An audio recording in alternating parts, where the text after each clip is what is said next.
예, 오늘은 예레미야 7번째 시간입니다. 우상숭배와 탐심, 그리고 안식하게 하는 양식에 대해서 함께 말씀을 상고하도록 할게요.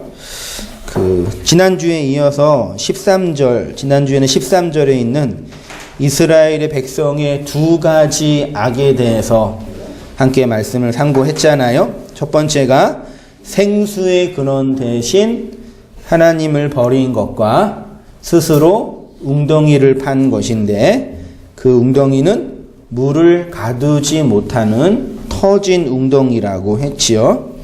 이러한 이들의 죄를 한 가지로 정리하면 뭐라고요? 예. 이스라엘 백성의 죄는요, 그냥 거두절미하고 결론만 내면 그냥 우상숭배예요. 그래서 예레미야가 지속적으로 탄핵하는 것도 우상숭배에 대한 죄. 그래서 계속 반복하고 있어요. 그러면 우상숭배에 대해서 한 번 더 깊이 생각해야. 우상숭배가 옛 언약의 파괴이고, 그 다음에 선악지식나무, 소위 말해 선악과를 먹은 그 사건으로 예표되고 설명되었더라고 말씀드렸죠. 이러한 우상숭배는 하나님을 자신들이 욕망하는 그것으로 형상화한 것입니다. 그래서 좀 이렇게 말하면 어떨지 모르겠지만, 사람들이 교회 왜 다니냐? 우상숭배하려고 다닌다. 맞나요? 이 썰렁한 이 분위기? 무슨 말씀? 왜 사람들이 교회 다녀요? 뭐 하나 얻으려고 다니는 거죠. 인생이 내가 생각하는 대로 잘 될 때는 하나님 믿어요? 누구 의지해요? 해요, 안 해요? 안 하죠. 돈 많이 벌어. 네. 그러니까 뭐 내가 바라는 게 있기 때문에 다니는 거잖아요. 그래서 가서 하나님이라고 하는 신이 천지를 창조했다고 하고, 일단 한다고 하니까 그러는 줄 알고, 그분이 능력이 많다고 하니까 한번 이렇게 머리를 조아려서 나 좀 도와주세요. 그 심리죠. 그게 좋은 말로는 신앙심이라고 하고, 나쁜 말도 아니죠. 그게 곧 우상숭배예요. 이게 어떻게 하라는 얘기냐. 그러니까 우상숭배는 예수님 안 믿는 사람들이 하는 게 아니라 하나님을 믿으려고 마음의 어떤 작용에 의해서 움직인 사람들이 나온 거예요. 이스라엘 백성이, 지금 예레미야가 이스라엘 백성의 우상숭배에 대해서 지적한 것 중에 한번 쭉 보세요. 25절에 줄친 부분 보세요. 내가 이방신들을 사랑하였은즉, 그치요? 그들에게 가겠노라. 그리고 27절에 그들이 나무를 향하여 너는 내 아버지라, 돌을 향하여 너는 나를 낳았다 하고, 그들의 등을 내게로 돌리고 그들의 얼굴을 내게로 향하지 아니하다가 뭐래요? 그들이 환난을 당할 때에 나 좀 도와주세요. 그러니까 우상숭배의 본질은 심리는 뭐냐면 뭐라 그러죠? 우리 어려운 일 당한 걸 어려운 일을 당한 걸 준비해서 미리 돈 붓는 걸 뭐라 그러죠? 네, 보험 드는 심리랑 유사해요. 그러니까 모든 사람은 우상숭배하려고 하나님을 찾아요. 맞나요? 인정이 안 되더라도 그러시는지 아시고. 근데 이제 여기에서 어떤 게 필요하냐면, 하나님을 숭배하려고, 신을 숭배하려고 예배당이나 산당이나 성막에 왔는데, 거기에 누가 있어요? 왕들과 지도자들과 제사장들과 선지자들이 있잖아요. 이 사람들이 뭐 하는 사람들이냐면 리더들이에요. 지도자들인데, 우상을 숭배하러 온 자들을 향해서 네가 지금 우상 숭배하고 있다라고 성경을 근거로 얘기를 해줘야 돼요. 이해 좀 되시나요? 근데 고대로부터 지금까지 교회 종교 지도자들이 했던 행태는 뭐냐면, 우상 숭배를 잘하면 너의 소원을 그 신이 들어줄 수 있을 거야.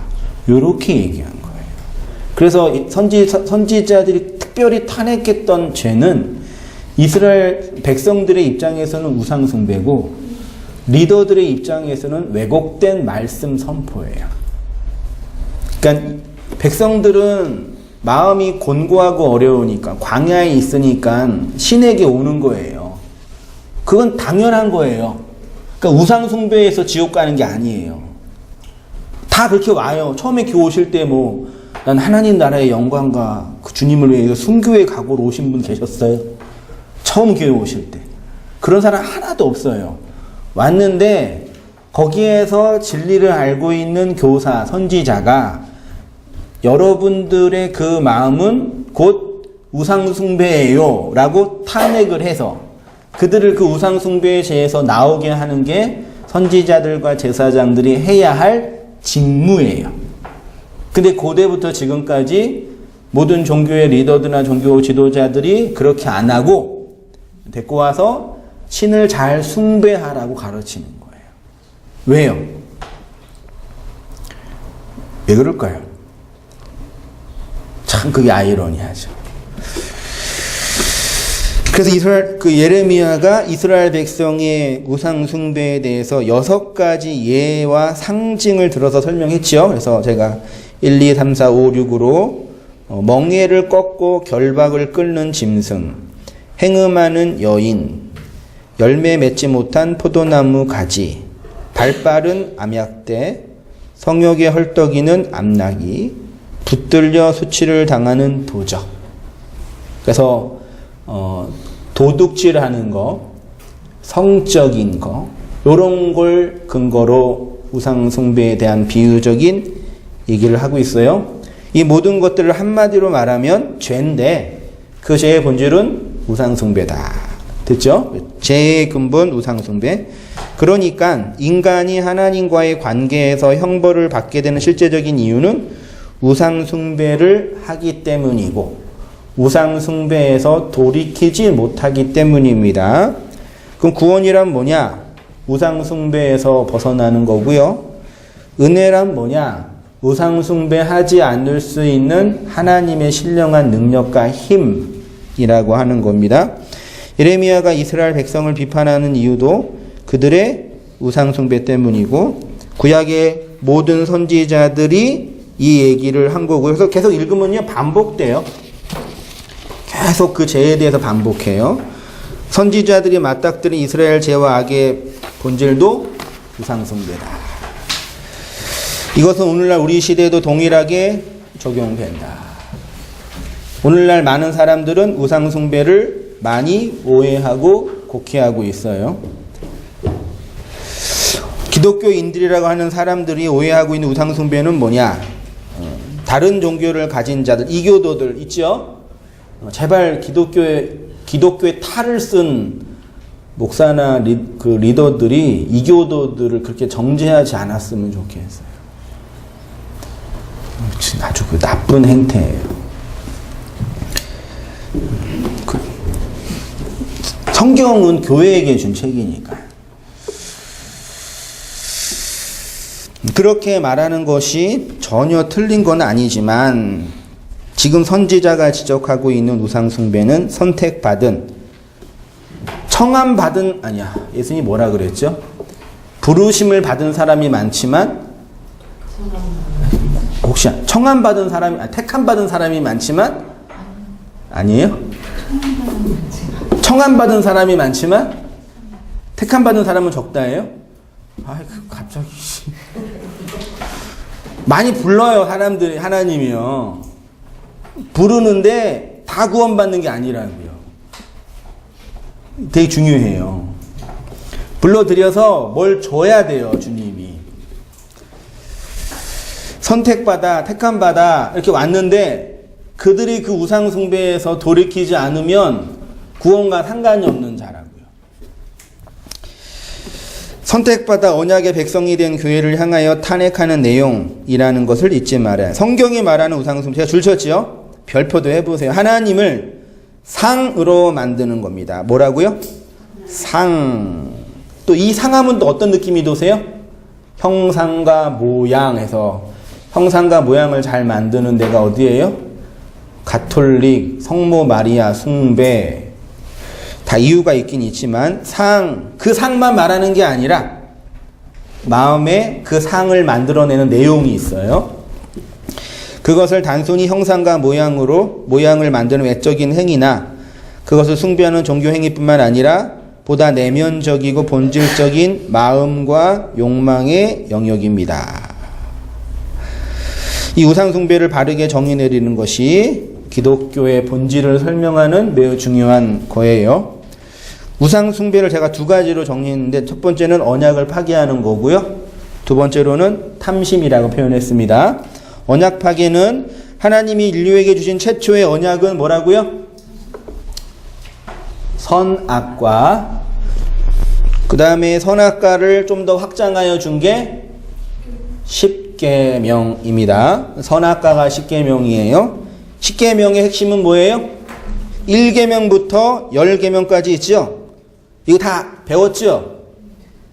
왕기사님만 배우셨나?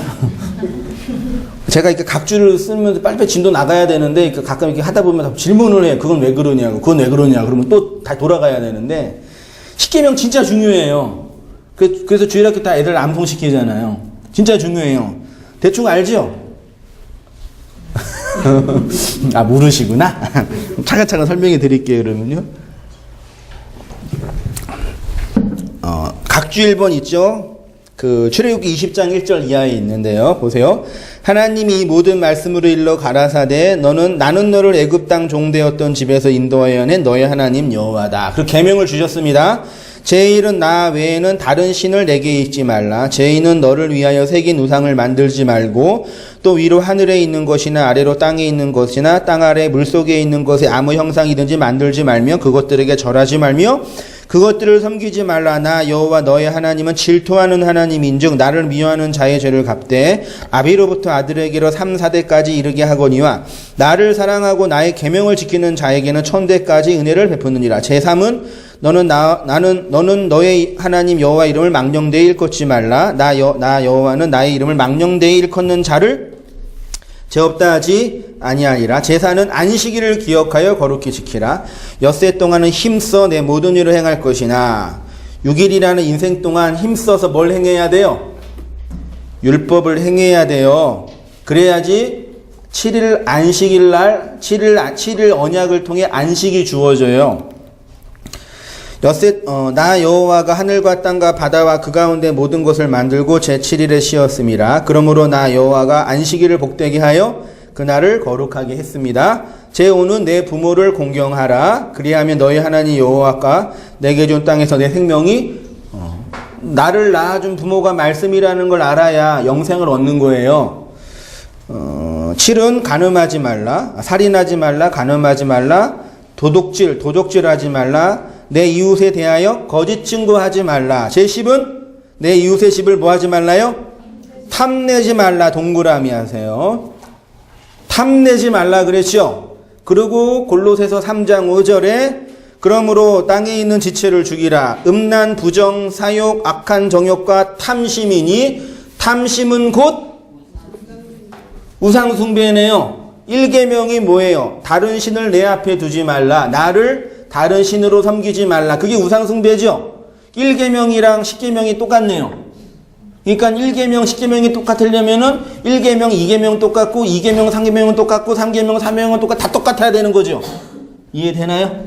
그래서 10계명의 하나는 우상숭배예요. 그러니까 죄는 우상숭배라고요. 그럼 10계명의 마지막 하나가 완성되는 게 사랑이라 그랬잖아요. 율법을 완성해야 된다 그랬잖아요. 완성하는 게 사랑이니까 그 사랑은 우상숭배에서 돌이키게 하는 거란 말이죠. 이해되시죠? 다 했던 거예요, 제가. 죽도록 소리 질렀던 것들인데 까먹으시니까 복습을 꼭 하셔요, 집에 가셔서. 그러니까 탐심은 우상숭배예요. 그 탐심은 내가 요구하는 그것 이상의 것을 욕망하는 것이래요. 인간이 선악과 먹었을 때 선악과를 먹은 이유는 탐심 때문이죠. 그러면 내가 욕망하는 그것 이상의 것을 뭘 욕망했겠어요? 아담과 하와가. 선악과를 먹으면 뭐가 돼요? 하나님이 되는 거예요. 그게 탐심이라고요. 하나님 자리에 올라가는 거. 그걸 욕망하게 됐습니다. 그 모든 인간은 하나님 자리에 올라가고 있는 우상 숭배하는 탐욕의 종자예요. 그게 성경이 말하는 죄예요. 그러면 10계명 엑기스가 탐심이고 엑기스가 안에 돌아서면 그게 사랑이 되죠. 그렇죠. 그렇게 되네요. 네. 그 10계명의 죄가 탐심이고 1에서 10까지 그게 탐심을 통해 가지고 그것들이 다 일어나는 것들이. 그렇죠. 그죠? 네. 그러면 그게 회개하고 돌았으면은 그게 사랑이고 네. 난 하나. 네. 그러네요. 참으로 그러네요. 참으로 그러죠. 네. 그래서 그럼 이제 탐심에 대해서 한번 생각해 볼 테요. 성경은 인간 안에 있는 자연적이고 관계적인 욕망을 탐심, 탐욕이라 그래요. 이 탐심을 히브리어는요, 하마드, 타와 아화 이렇게 번역을 했고요. 헬라어는요, 에피두미아랑 플레오 넥시아라고 번역을 했어요.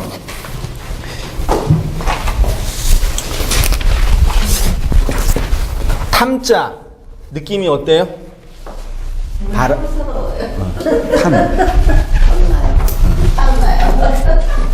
탐욕 욕자 느낌이 어때요?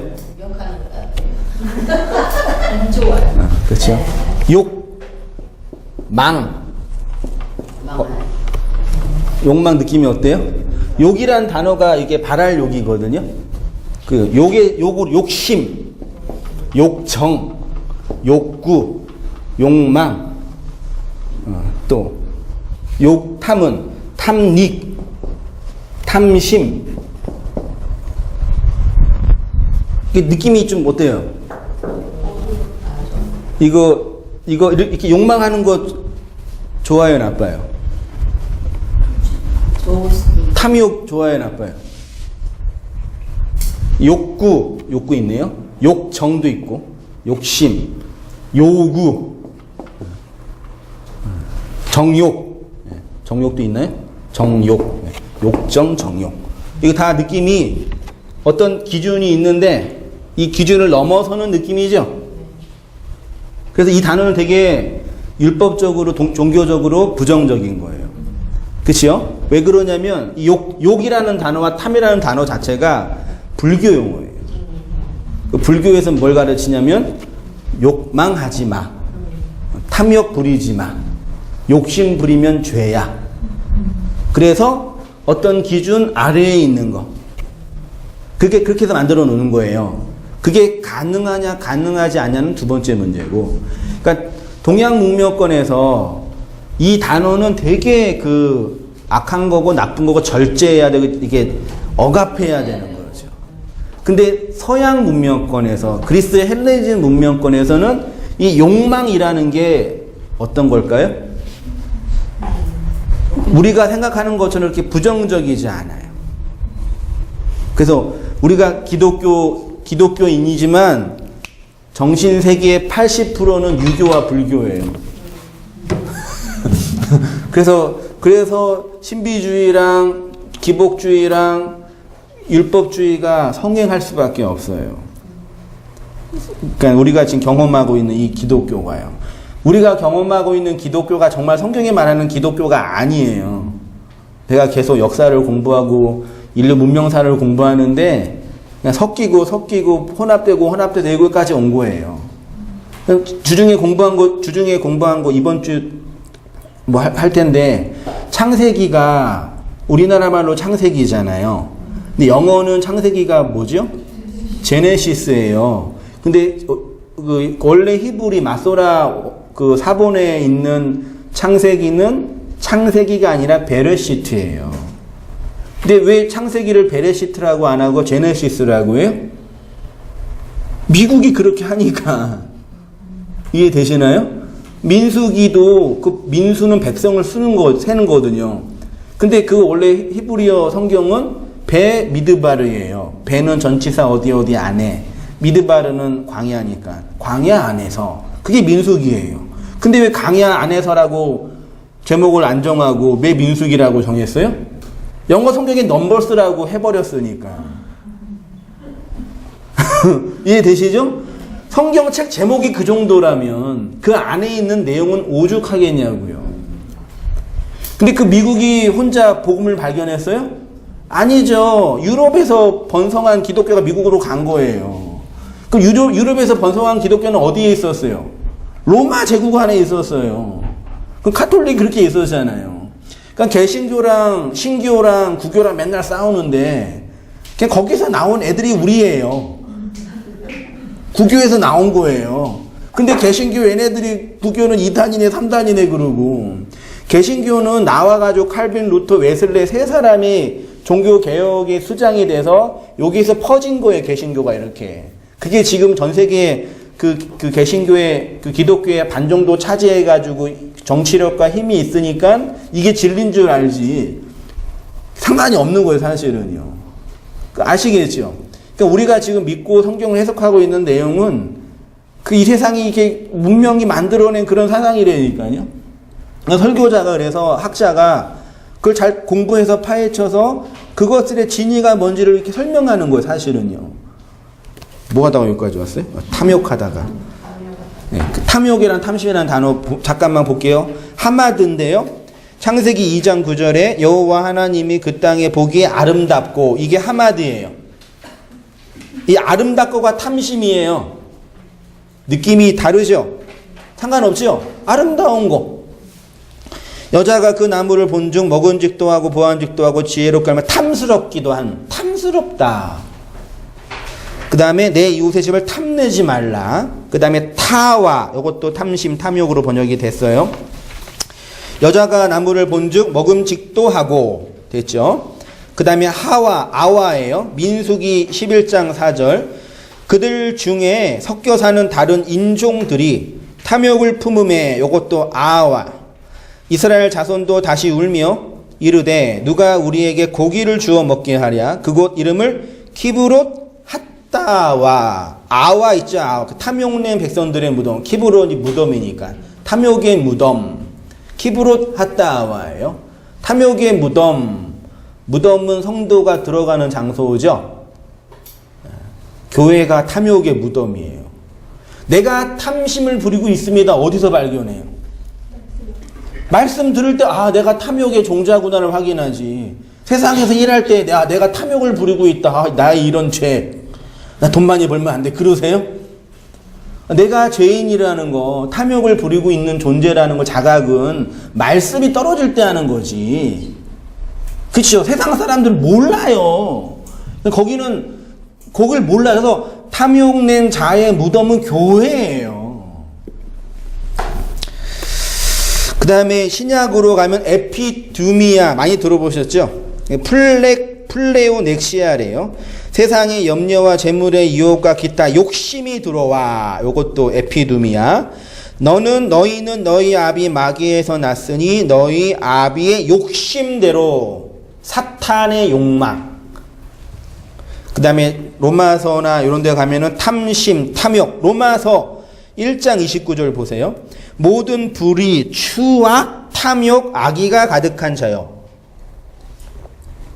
시기, 살인, 분쟁, 사기, 악독이 가득한 자요. 되게 부정적인 죄의 모습을 표현할 때 탐욕, 에피두미아. 골로새서 3장 5절에 땅에 지체 있죠? 음란, 부정, 사욕, 정욕, 탐심. 요건 우상숭배. 그래서 성경이 말하는 탐욕, 아타와 하와 에피두미아는 우상숭배를 설명하기 위한 용어예요. 우리가 지금까지 이해하고 있는 불교나 유교적 관점에서의 탐심, 탐욕, 욕정, 욕심, 욕구, 욕망 이런 것들은 죄를 범한 것들에 대한 부정적인 인식이에요. 탐욕 부리면 돼요, 안 돼요? 안 돼요. 욕심이 많으면 돼요, 안 돼요? 우리나라 사람 욕심을 많이 부리는 걸 되게 나쁘게 봐요. 그렇죠? 욕망을 부리면 돼요, 안 돼요? 정욕이 가득하면 돼요, 안 돼요? 이게 그 인간의 본성이라니까요. 그런데 철학사적으로요, 그리스의 헬레니즘 문명, 그러니까 왜 서양의 문명이 발전하고 동양의 문명이 발전하지 못했냐? 왜 동양이 서양의 지배를 받았냐? 이런 거 연구를 하는데, 물론 동양 문명이 더 저급하다 그런 게 아닙니다. 동양은 자연을 숭배했어요. 자연의 그 섭리 안에서 착하게 있었어요. 근데 서양 애들은 자연을 뭐예요? 자연을 연구해요. 탐구하는 거예요. 그게 그리스의 헬레니즘 문명이거든요. 그래서 과학과 철학이 발전할 수밖에 없어요. 그리고 좀 드세기도 하고 그분들이. 근데 동양은 순종적이죠. 자연에 순응하려고 하죠. 자연을 역행하는 건 악이라 그러잖아요.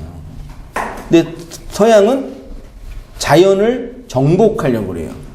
옛날에 번개가 칠 때는 어떤 생각이 드셨어요? 전날 지었던 죄. 그렇죠. 어렸을 때 번개 치면 무섭잖아요. 엄마 말 안 듣는 것들에 대한 회개. 루터도 언제 회개했냐면 길 가다가 친구랑 말 타고 가다가 친구가 번개 맞아 죽었어요. 그 루터가 자신의 죄를 회개하면서 수도사 되겠다고. 그리고 수도사 된 거예요. 그게 하나님의 진노고 하나님의 말씀이고 하나님의 섭리예요? 그럴 수 있지요. 근데 서양 그 과학을 연구한 사람은 그냥 자연 현상 중에 하나예요. 그러니까 옛날에는 몰랐을 때는 번개 치면 무서웠는데 지금은 수증기가 올라가서 구름이 많이 모여가지고 쟤네가 번개가 됐구나. 그렇게 해석을 하면 되는 거예요. 그치만 우리의 마음 안에는 여전히 두려움이 있는 거죠. 이상해. 그게 있어요. 이 세상에서 경험되고 모든 것들은 그런 자연 현상이라고 하는 거예요. 그분들은요. 욕망도 마찬가지예요. 그래서 이 욕망에 관한 연구를 가장 많이 했던 학자가 락항이라는 철학자예요. 철학이나 정신분석학, 심리학에서 인간을 연구할 때 의식과 무의식과 타자의 관계 등으로 설명을 하는데요. 특히 인간의 내면을 욕망과 관련하여 분석한 학자가 프랑스 철학자인 락강이라고 합니다. 욕망 이론이라는 책에서 욕망을 이렇게 정의를 내렸어요. 락강은 욕구, 니즈, 요구, 디맨드, 욕망, 디자이어를 구분을 했습니다. 구분하기가 매우 어려운 부분입니다. 근데 학자니까 분석을 하고 연구를 해서 구분을 하는 거예요. 한번 따라가 보자 얘기예요. 인간의 내면을 연구하였는데 욕구는 자신에게 필요한 순수한 생물학적인 본성이에요. 밥 먹고 싶은 욕망. 좋은 거예요, 나쁜 거예요?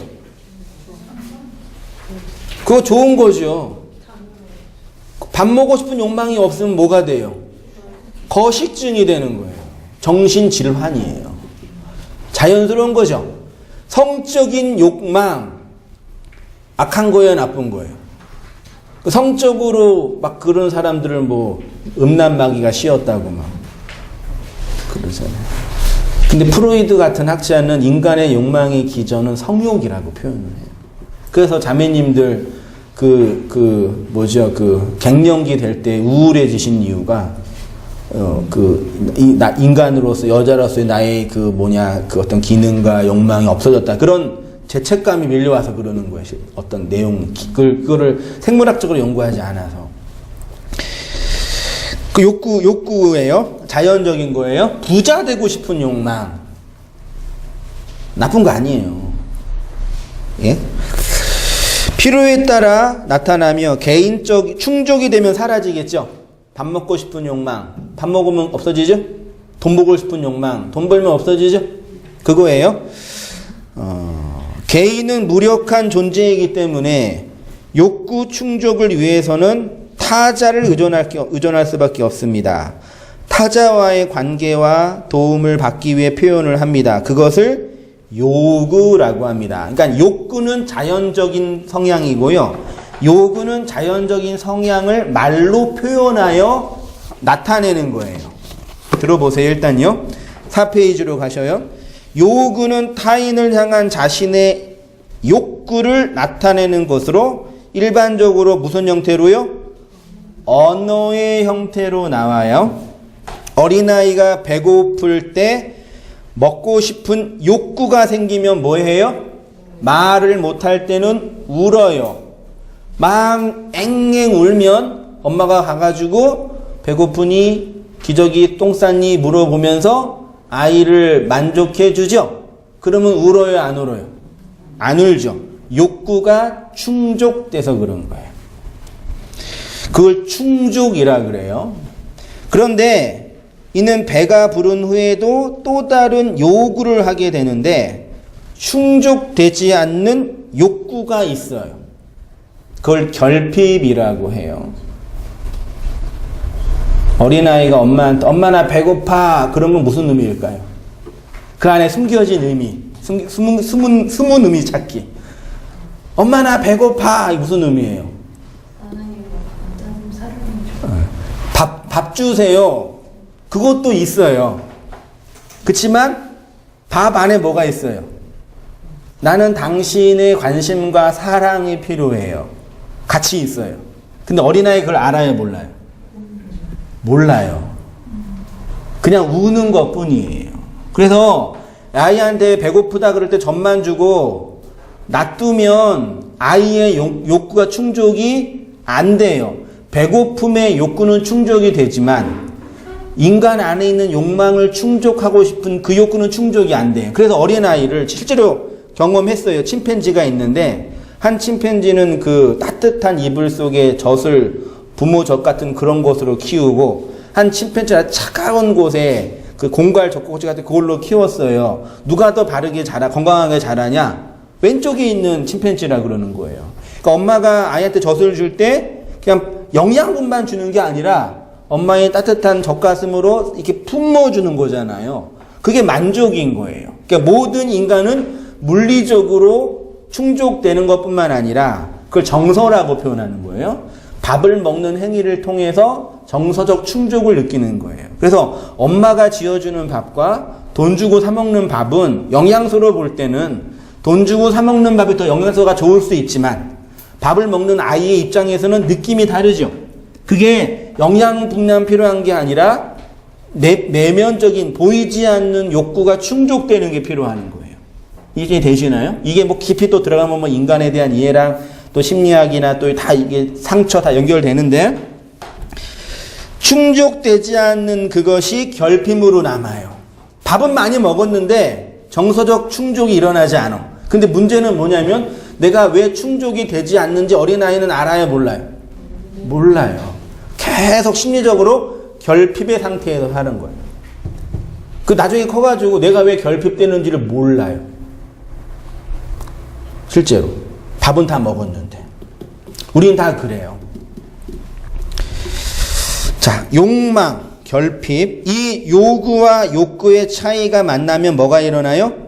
결핍이 일어난대요. 이 결핍은 무의식과 의식에 영향을 주기 때문에 인간의 성품과 타자와의 관계와 삶에 영향을 주게 됩니다.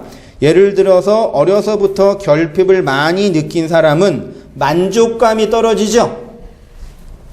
이 만족을 해도 불안해해요. 쉽게 실증을 내기도 합니다. 이 결핍을 욕망이라고도 하는 것입니다.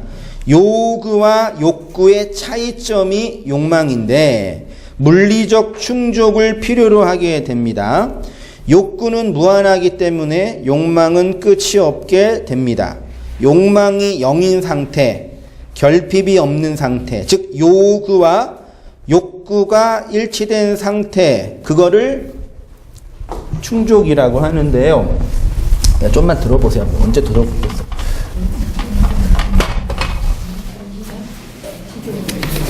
어려워요? 그럼 어려우면 요거만 기억하세요.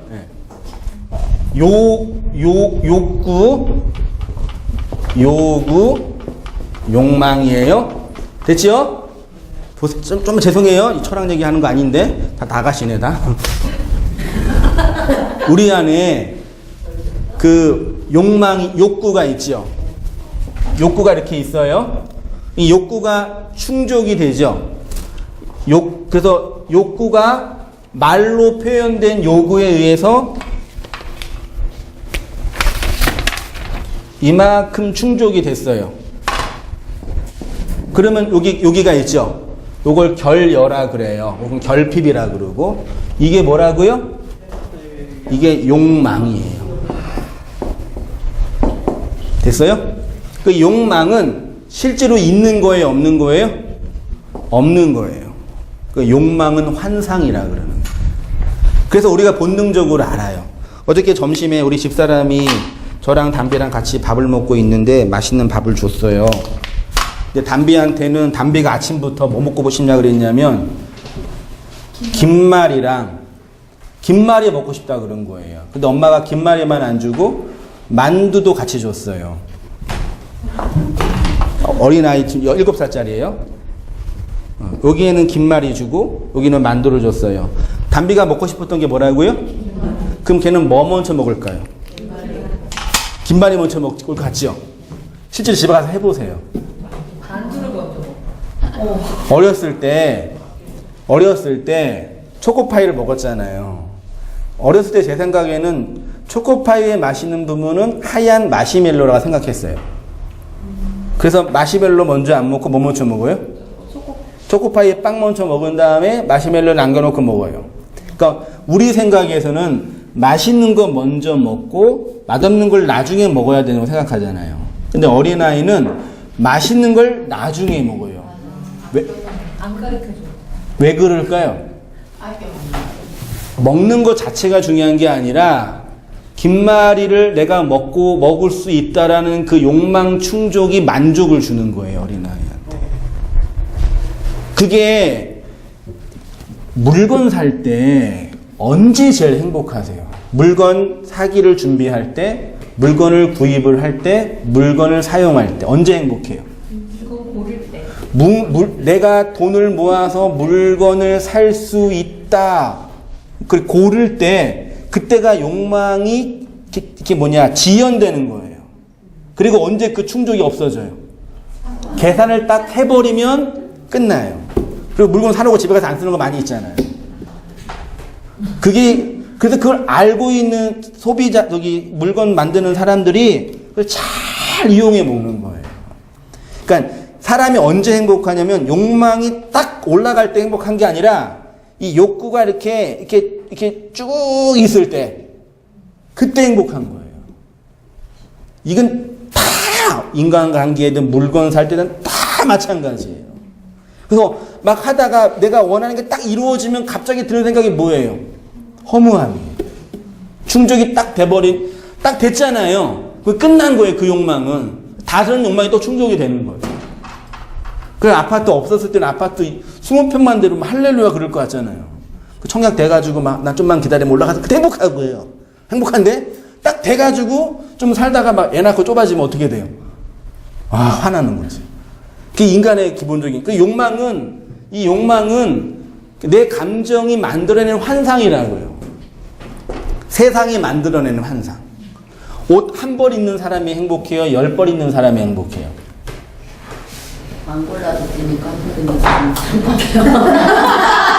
안 해도 되잖아요.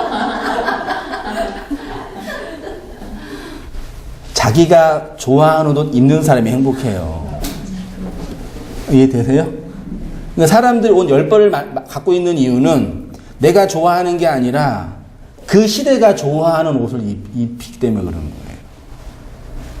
우리 둘째가 참 대단한 게 공부는 좀 떨어지지만 맨날 똑같은 옷만 입는 거예요. 그래서 넌 맨날 똑같은 옷만 입으니까 애들이 뭐라 안 해 그러니까 나만 좋으면 되지 뭐 그러는 거예요. 걔가 진리를 안 고래니까. 다른 사람이 맨날 똑같은 옷 냄새 풍기면 나쁘지만 나만 좋으면 누가 뭐라 그래도 상관이 없는 거예요. 그게 행복감이 그게 큰 사람 입는 거라니까요. 근데 우리는 내가 좋은 옷 안 입어요. 다른 사람이 예쁘다. 이거 어디 거야? 얼마짜리야? 그래서 나온 게 명품이란 말이에요. 명품을 사는 건 이거 사는 거예요. 명품 가방 하나에 500만 원짜리 있다고 쳐요. 원가는 100만 원도 안 돼요. 30만 원도 안 된다 그러다 누구 얘기 들어보니까 원가는. 근데 그 470만 원은 뭐예요? 이가 브랜드. 그래서 브랜드가 이거예요. 욕망이 만들어낸 허구. 근데 우리는 그 안에 살죠. 네. 그러니까 허상에 살고 있는 것들이라니까요. 그게 우상 숭배하는 거 맞네요. 요거 숭배하잖아요. 없는 걸 있는 걸로요. 근데 이 세상에 살려면 적당히 해야 되니까. 근데 알고 하세요. 레미안에 살아야지 성공하는 거예요? 빌라에 살아야 성공한 거예요? 레미안에. 아니 세상 어느 나라에 사는 거주지에 브랜드를 만들어놔요. 그 롯데 캐슬이라는 롯데 건설에 만든 그 브랜드 아파트가 그 전에는 이름도 없었어요. 롯데가요. 브랜드를 만드니까 갑자기 훅 올라가는 거예요. 아파트는 똑같은데 포장지만 바꿔놓는 거라니까요. 그리고 신문에서 1년에 한 번씩 최고의 브랜드 해가지고 1, 2떡 좀 만들어놔요. 그 브랜드에 들어간 기업이 성공한 기업, 못 들어간 기업은 나쁜 기업. 이 세상은 다 어떻게 이게 다 브랜드를 다 만들려고 그러니까 이 포장지 욕망을 만들려고 그래요. 그래서 다 욕망만 자극해요. 물건을 언제 사세요? 필요해서 사세요? 필요해서 사요? 그걸 생필품이라 그러는 거예요. 그 생필품은 포장지가 별로 안 좋아요. 치약 포장지 막 고급스러운 거 본 적 있으세요? 비누 포장지 막 선물 줄 때는 필요하지만. 그러니까 생필품은 그냥 생필품만 사용하는 거 얼마 되지도 않아 솔직히요. 뭐 쌀 포장지 아주 고급스러운 거 본 적 있어요? 쌀 포장지? 그런 거 없잖아요. 근데 생필품이 아니라 뭐라 그래요? 성필품 안 하여튼 그런 거 있잖아요. 사치품이라 그러죠. 그런 거는 포장지가 너무 이렇게 좋아야 돼요. 자동차도 마찬가지예요. 다 모든 게 다. 그러고 다 사는 거예요, 우리가요. 그러면은 제가 그냥 있네. 네? 어떻게 따지다 보면은 욕망을 충당하면 그게 우상이잖아. 예. 예. 그쵸. 제가 그냥 있네. 그쵸. 그렇게 있죠. 네. 성도는 어디서 나오는 거예요? 여기에서 나오는 거예요. 나오는 방법 얘기해 줄게요. 그래서 이제 쾌락충도 갑자기 그런데요. 인간의 욕망은 무적행. 성경이 무적행이라고 표현했어요. 무적행, 끝이 없는 동굴, 구멍.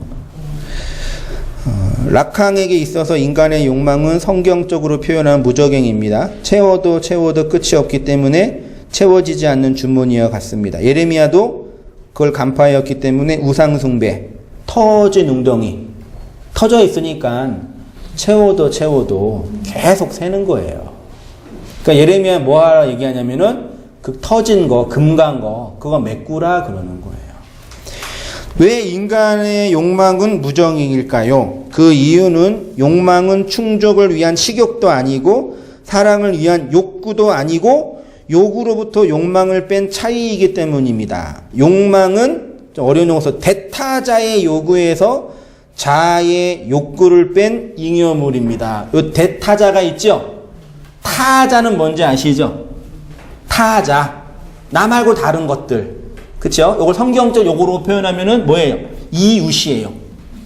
이웃, 타자. 절 보세요. 그럼 대타자는 뭐냐면 한성민이 있죠. 한성이라는 이 본질이 있을 거 아니에요. 한성이라는 그 본질. 여러분들은 저를 볼 때 한성이라는 그 본질로 봐요? 여러분이 해석한 그 한성민으로 봐요. 그쵸? 저라는 본질은 있지만 여러분들은 저의 본질을 몰라요. 그리고 여러분의 입장에서 보는 거예요. 저랑 맨날 같이 사는 저희 집사람이 저를 볼 때랑 일주일에 한 번 보는 사람이 볼 때랑 똑같아요, 달라요? 다르죠. 여기 와서 막 청산 윤수로 막 진리를 막 얘기하고 막 그런 얘기하면 맨날 보는 아내는 뭐라 그래요? 말씀하세요. 지나 잘할 것이지. 다르잖아요.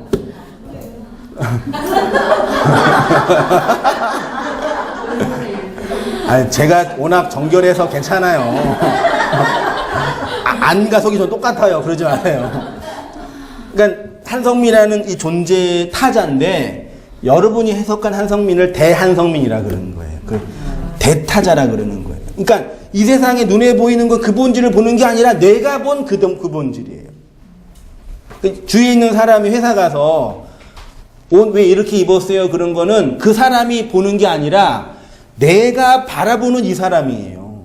그 내가 무슨 죄를 범하고 막 기분이 안 좋은데 회사 갔는데 막 거기서 수근수근데 어떤 느낌이 드세요? 나를 욕하는 것처럼 느껴지잖아요. 이 사람은 그냥 그 사람 하고 있는 건데 내 상태가 안 좋으니까 나를 비난하는 것처럼 들리잖아요. 그게 내가 해석한 이 사람들이란 말이죠. 그러니까 보세요. 욕망도 허상이고 이 타자들도 내가 만들어낸 타자예요. 그러면 진실, 진리, 실체가 어디 있냐고요. 우리 눈에는 안 보이는 거예요. 그러니까 다 적당히 포장해가지고 이렇게 있는 거예요. 그걸 잘 포장해서 싸우지 말고 삽시다 그러는 게 사회 계약인 거예요. 이 선은 넘어가지만 아무리 승질을 부려도 때리지는 마. 이런 거 정해놓고. 인간의 욕구는 충족이 되지만 욕망은 결코 충족되지 않습니다. 욕망의 본성은 채워지는 것이 아니라 계속 욕망하는 거기 때문이에요. 인간의 욕망은 대타자의 욕망. 내가 바라보는 타자. 그러면 결론은 뭐예요? 내가 바라보는 세상이니까 누가 변해야 돼요? 내가 변해야죠. 바라보는 인식이 변해야 되죠. 그 실체를 봐야죠. 그래서 그걸 진리라 그러는 거예요. 실체를 정확하게 보는 거. 가능한, 완벽하게는 않겠지만. 근데 우상숭배는 뭐 하는 거예요? 실체가 아니라 포장지를 보는 거예요. 그 물건을 살 때 내용물을 얻으려면 포장지를 뜯어야 되잖아요. 그 우상숭배가 파괴돼야지 내용이 들어오는 거라니까요. 그러니까 여러분이 우리가 하나님께 이렇게 선물을 받은 거예요. 그럼 그걸 받고 어떻게 해야 돼요? 포장지를 뜯고 내용을 먹으면 되는데 요거 받았다고 자랑하는 거예요, 다들. 그게 우상숭배라고요. 이해되시죠? 자, 다시 말해서 내가 욕망하는 것이 아니라 타자가 요구하는 것을 욕망하는 거죠. 그래서 자기 스스로 만족감이 높은 사람이 행복해요. 나만 좋으면 되지. 내가 좋아하는 거 하면 되지. 그게 행복감이 높아요. 근데 우리는 나만 좋은 거를 할 수 있어요? 못해요? 다 다른 사람이 요구하는 거, 욕망. 목사는 이래야 돼. 사모는 이래야 돼. 성도는 이래야 돼. 다 이렇게. 그래서 외부의 억압에서 만들어진 어떤 실체가 됩니다. 그러면 여기서 욕망이 충족되는 공식이 나오는데 그것은 내 욕구와 타자의 요구를 똑같이 하면 됩니다. 이것을 성경이 안과 밖이 하나가 되는 것, 속사람과 겉사람이 하나가 되는 것이라고 합니다. 율법이 진리로 하나가 되는 차원입니다. 쉽게 말해 내가 욕망하는 것과 타자가 욕망하는 것이 같으면 더 이상 결핍이 없게 됩니다. 왜 사람들이 불행하냐? 나를 나로 보지 못하고 타자의 눈으로 보기 때문에. 옷이 한 벌 있는 사람이 행복합니까? 10벌 있는 사람이 행복합니까? 개수의 문제가 아니라 내가 좋아하는 옷을 입는 사람이 행복하지요. 내가 좋으면 됩니다. 그런데 이놈의 대타자, 내가 만들어낸 타자들이 내가 좋아하는 것으로 만족하며 살지 못하게 돼요.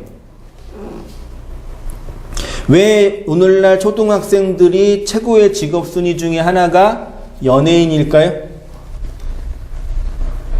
왜? 세상이 연예인을 좋아하니까. 자기가 진짜 연예인이 되고 싶어서 되는 게 아니에요. 그렇죠?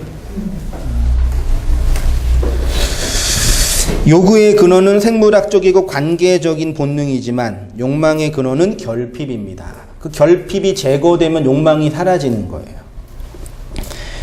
결핍은 나와 너의 차이에서 오는 겁니다. 내가 욕구하는 것보다 대타자가 요구하는 것이 더 많이 있을 때 욕망이 나오는데, 그래서 욕망은 환상이라고 합니다. 욕구는 생명이 있는 한 없어지지 않습니다. 대타자가 나에게 요구하는 그것이 삭제되면 충족이 된다. 요구와 하나됨. 안식 보세요. 이 충족을 성경이 안식이라고 해요.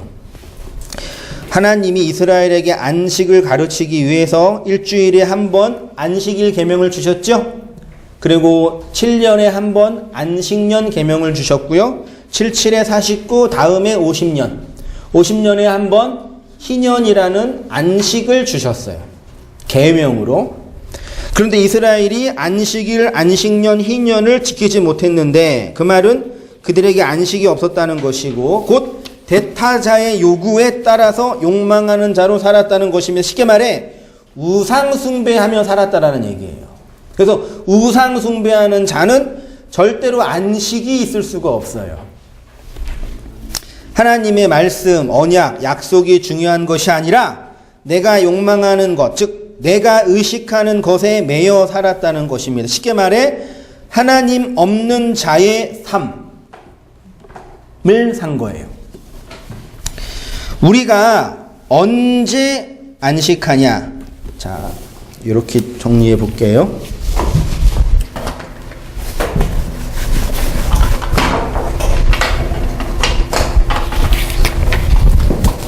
안식이 있죠?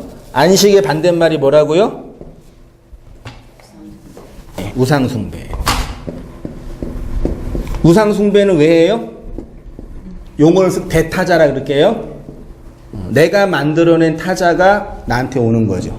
그러면 이 대타자의 요구에서 자유로우기 위해서는 뭐가 주어져야 돼요? 안식이 주어져야 돼요. 그럼 이 안식하게 하는 게 뭐냐? 그거 얘기할게요. 우리가 언제 안식하게 됩니까? 우상 숭배를 그칠 때 안식하게 됩니다. 반대로 어떻게 우상 숭배를 그치냐? 안식이 주어질 때. 우리가 어떻게 안식할 수 있냐? 타자에게 요구하지 않을 때. 다시 말해 이웃의 것을 탐내지 않을 때. 그것이 곧 이웃을 사랑하는 겁니다. 그러면 우리가 어떻게 이웃을 사랑하냐? 이웃에게 뭘 줄 때요? 양식 동그라미 하세요. 양식이 그냥 이렇게 뭐 구제연금 내고 뭐 이렇게 또 없나요? 뭐 이렇게 해도 그런 거 있잖아요. 그런 거 양식 아니에요. 양식은 뭐냐면 숯불에 올려진 밥이에요. 이번 주 주전 성경 공부 끝에 있는 건데 다시 반복한 거예요. 양식이 있을 때 이웃을 사랑해요. 예수님이 직접 원수 갚아서 우리에게 주신 숯불에 올려진 밥. 조반이라 그러죠. 영혼을 살게 하는 양식. 타자의 요구로부터 자유를 줄 수 있는 양식. 요한복음 21장 9절 이하 같이 한번 읽어보십니다. 시작. 육지에 올라와 보니 그 위에 생선이 놓였고 떡도 있더라. 예수께서 이르시되 와서 조반을 먹으라 하시니 제자들이 주님이신 줄 아는 고로 당신이 누구냐 감히 묻는 자가 없더라. 그들이 조반을 먹은 후에 예수께서 친구들에게 이르시되 요한의 아들 시몬아 내가 이 사람들보다 나를 더 사랑하느냐 하시니 이르되 주님 그러하나이다.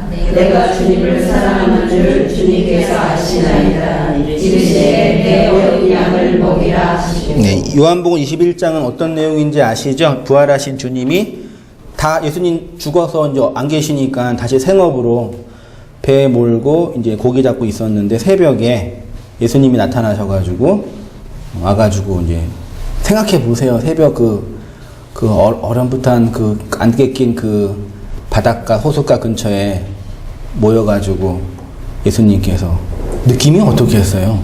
배반하고 원망하고 미워하고 다 포기하고 생업하고 있는데 갑자기 주님이 오셔가지고 왜 그랬어? 그랬겠어요? 그렇게 안 오시고 그냥 뭐 준 거예요. 뭐 줬어요? 숯불 위에 올려진 생선과 떡. 오병 이어할 때 병과 어 있죠? 양식입니다. 숯불에 올려진 양식을 베드로한테 먹어 하고 준 거예요. 이 양식을 먹고 뭐 물어봤죠? 내가 나를 사랑하냐? 3번 물어봤죠? 3번 물어보니까 네 그래요 했죠? 그 얘기 뭐라 그랬어요? 내 양을 먹이라 치라 먹이라. 양을 어떻게 먹여요? 뭘로 먹여요? 양식으로. 무슨 양식으로? 예수님이 준 이 양식으로요. 그러니까 요한복음 21장은 예수님이 베드로 교회에게 그 진리의 양식, 숯불에 올려진 양식, 원수 갚아진 그 양식을 건네준 상징적 의미인 거예요. 그러니까 교회가 예수님께 받을 양식은 먹고 배부른 양식, 먹고 배부르면 죽어요. 그게 만나예요. 먹고 용서하게 하는 양식이어야 돼요. 그거는 예수가 십자가에서 완성한 그 양식을 줘야 되는 거예요. 그래야지 안식하게 한단 말이에요. 근데 이놈의 교회들이 무슨 짓을 하고 있는 거예요? 예수가 준 숯불에 올려진 그 양식이 아니라 사람의 욕망만 자극하는, 배만 불리게 하는 그 양식만 주는 거예요. 계속.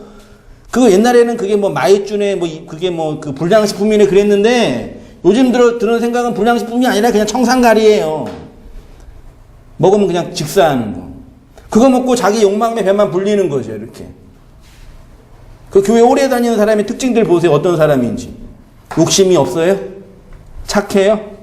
성숙해요? 타자를 이해해요? 사람들을 배려해요? 다 반대죠? 지금도 그래요. 막 지하철에서 막 싸우면 어른들이 막, 야, 그만해. 여기가 교회인 줄 알아. 교회에서 싸우니까 맨날. 그 어떤 목사가 책을 하나 썼는데, 우리 자녀들을 주일학교에 보내지 말자. 주일학교에서 뭐 배워요? 편협한 자기 욕망, 선악구조, 율법적인 거. 우리 둘째 아들도, 우리 첫째, 둘째는 뭐, 아빠가 목사니까 교회 많이 다녔잖아요. 전도사 한두 명 경험했겠어요. 다 알아요, 그래서요. 다 뭐예요? 헌금 내는 거, 11조 내는 거. 기도할 때 우는 척 하는 거. 착한 척 하는 거. 지가 얘기해, 그렇게 저한테요. 물론 그 책은 극단적인 거지만. 그런 양식이 아니라, 영혼을 용서하게 하는 양식. 나를 풀어주는 양식. 타자를 풀어주는 그 용서의 양식. 그걸 예수님이 베드로에게 주신 거예요. 그러면 그걸 욕망의 죽음, 자기 죽음이라고 표현하는 거예요. 내 사랑하는 자들아, 너희가 친히 원수 갚지 말고 하나님의 진노하심에 맡기라. 기록되었으되 원수 갚는 것이 내게 있으니 내가 갚으리라. 주께서 말씀하시니라. 내 원수가 줄이거든 먹이고 목마르거든 마시게 하라. 그러함으로 내가 숯불을 그 머리에 올려놓으라. 주께서 내 원수의 목전에 내게 뭘 줬어요? 밥상이에요. 양식을 준 거예요. 원수 갚아진 양식이에요. 그 양식이 있을 때만 우리가 진짜 안식할 수 있습니다. 그렇게 나의 욕구와 타자의 욕망 사이에서 진리로 똑바로 서는 것이 안식이고 자유이고 평안입니다. 이 양식으로 내가 안식하니까 그의 최고의 기도 제목은 뭐예요? 내가 이 양식이 내 마음과 인생 역사 속에서 풍성하기를, 날마다 풍족하기를 기도하겠죠. 양식 떨어지지 않기를. 그리고 그 양식을 구하는 푸토코스한 영혼들에게 그 양식을 건네주기를 바라겠죠. 그리고 그러니까 너는 왜 푸토코스하지 않어? 그리고 마음이 아픈 거예요. 양식을 안 받아 먹으니까. 그걸 기도 프로슈코마이라고 합니다. 내 형제들아, 만일 사람이 믿음이 있노라 하고 행함이 없으면, 어떤 행함이요? 양식을 건네주는 행함. 그 믿음이 능히 자기를 구원하겠느냐? 만일 형제나 자매가 헐벗고 일용할 양식이 없는데 너희 중에 누구든지 이르기를 그에게 평안히 가라, 덥게 하라, 배부르게 하라. 예수 믿으면 행복해, 기도하면 응답해 주셔, 좀만 노력해봐, 헌금하면 하나님 복 주신다니까. 그게 뭐예요? 기도하라, 덥게 하라, 평안히 가라, 배부르게. 누가 못해요 그거는요. 열심히 일하면 돈 많이 벌어, 공부 열심히 하면 1등 할 수 있어. 돼요? 그게 행함이 없는 죽은 믿음이란 얘기예요. 그 욕망의 그 배를 삭제시키고 그 허상에 매여 살고 있는 그 사람을 죽여야 되는데, 그거 죽이는 양식은 안전하고 배만 채우라고 맨날 그러는 거예요. 그 바울이 뭐라 해요? 그들의 신은 뭐라 그래요? 배 그러잖아요. 이 욕망이 큰 배. 요 배만 채우는 거예요, 맨날. 그래서 성도는 인생 속에 뭘 경험해요? 늘 결핍을 경험해요. 양식이 채워지지 않는 푸토코스함, 가난함. 유다의 우상 숭배는 이렇게 숯불에 올려진 그 양식을 먹지 못한 율법 아래에 있는 영혼들의 절망적 상태를 예표합니다. 우리가 이렇게 양식이 없어서 핍절한 상태에서 결핍, 원망, 상처, 미움, 복수심, 원수 맺음, 용서하지 못한 마음으로 우상에게 절하며 살았던 사탄의 자식인 거죠. 율법 아래에 있는 사람은 자신이 어떻게 살아야 할까 고민합니다.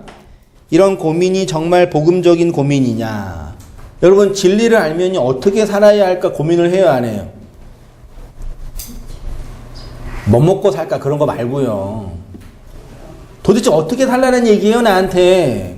잘 사세요, 그러는 거예요, 제가요.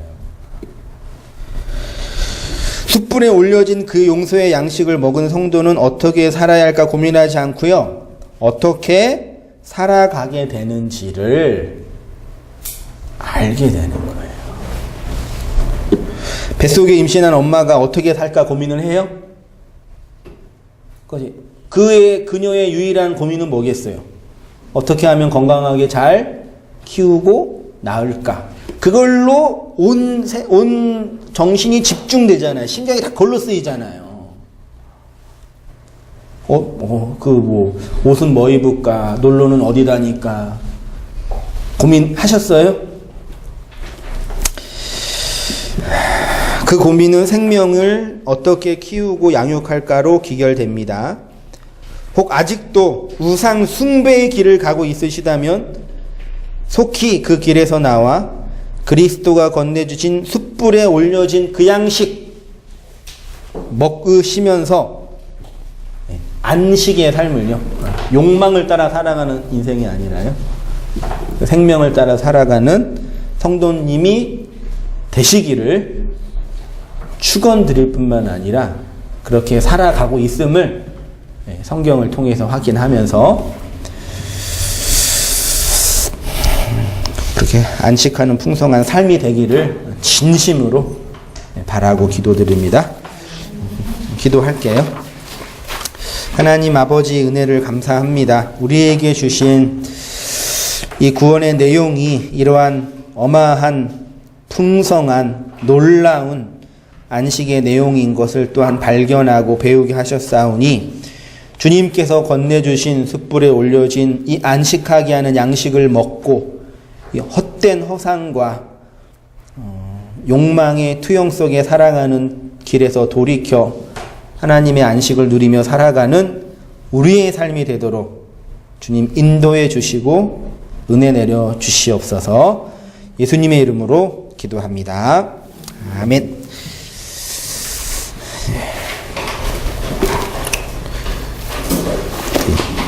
매주 불렀던요 208장